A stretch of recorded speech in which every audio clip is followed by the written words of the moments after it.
बताया कि एक द्वापर युग में एक सुमति नाम के राजा थे, प्रसिद्ध राजा थे, और वे सदा श्री राम कथा श्रवण करते रहते थे। भगवान की कथा में उनकी बड़ी निष्ठा थी, बड़े धर्म परायण थे, ब्राह्मण चरणों के सेवी थे। और सबसे बड़ी विशेषता सुमति नाम के उस राजा की थी कि उस राजा के जीवन में अहंकार नहीं था, बिल्कुल सरल जीवन था राजा का।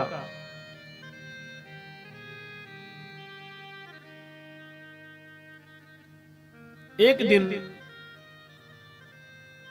राजा रानी की तो बड़ी ख्याति ही थी, उनकी ख्याति को सुनकर के एक दिन उनके घर शिष्यों के सहित विभांडक मुनि आ गए।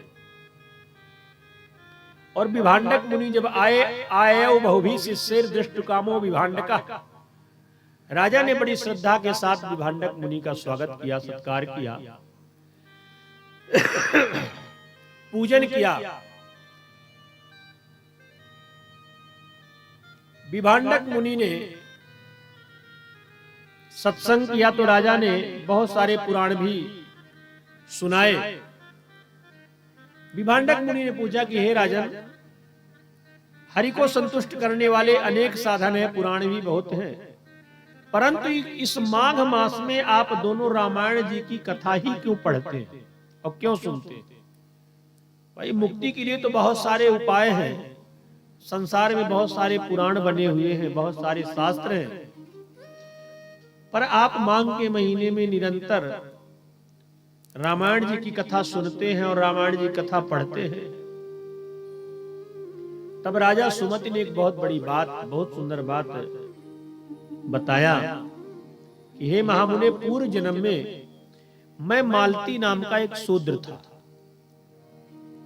मालती नाम का मैं शूद्र था, अनेक प्रकार के दुष्कर्म करता था, बड़े बड़े पापियों से मेरा संपर्क था,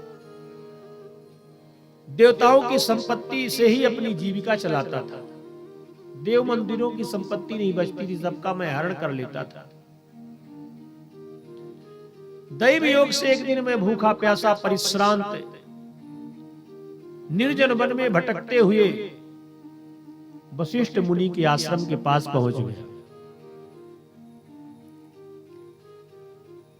एकदा क्षुत परिश्रांतो निद्रा घूर्णा पिपासिता वशिष्ठाश्रमम दैवा तपस्यम निर्जने बने। वशिष्ठ मुनि जी के आश्रम के पास निर्जन वन में जब मैं पहुंचा और वहीं पास में एक सहारा समझ करके घास फूस की झोपड़ी बना करके मैं रहने लगा। और दूसरे जन्मों की मेरी एक, कहते हैं कि पत्नी, साध्वी पत्नी थी, वह भी आ गई, उसका नाम काली था। और जब वह आई तो उससे मैं पत्नी का संबंध बना लिया, दोनों रहने लगे। परस्वहारिणी नित्यम सदा वै शून्यवादिनी बंधुवर गई परित्यक्त्वा हतो हतवती पतिम। यह जो काली नाम की मेरी पत्नी है, निषाद कन्या थी, और इसका काम ही था कि पर पुरुष के द्वारा धन कमाना, अपने पति का वध कर दिया था।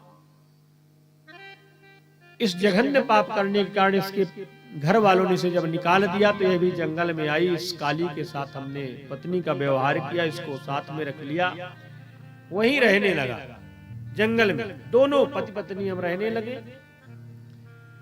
एक समय की बात है कि जब वशिष्ठ मुनि के आश्रम में बहुत बड़ा उत्सव हुआ, माघ का महीना आया, वहां बड़े बड़े महात्मा आए, बड़े बड़े देवता आए, और रामायण की कथा हो रही थी। इस उत्सव को देख करके हम लोग भी पास में गए और दूर बैठ करके 9 दिनों तक सुंदर राम जी की कथा को सुना।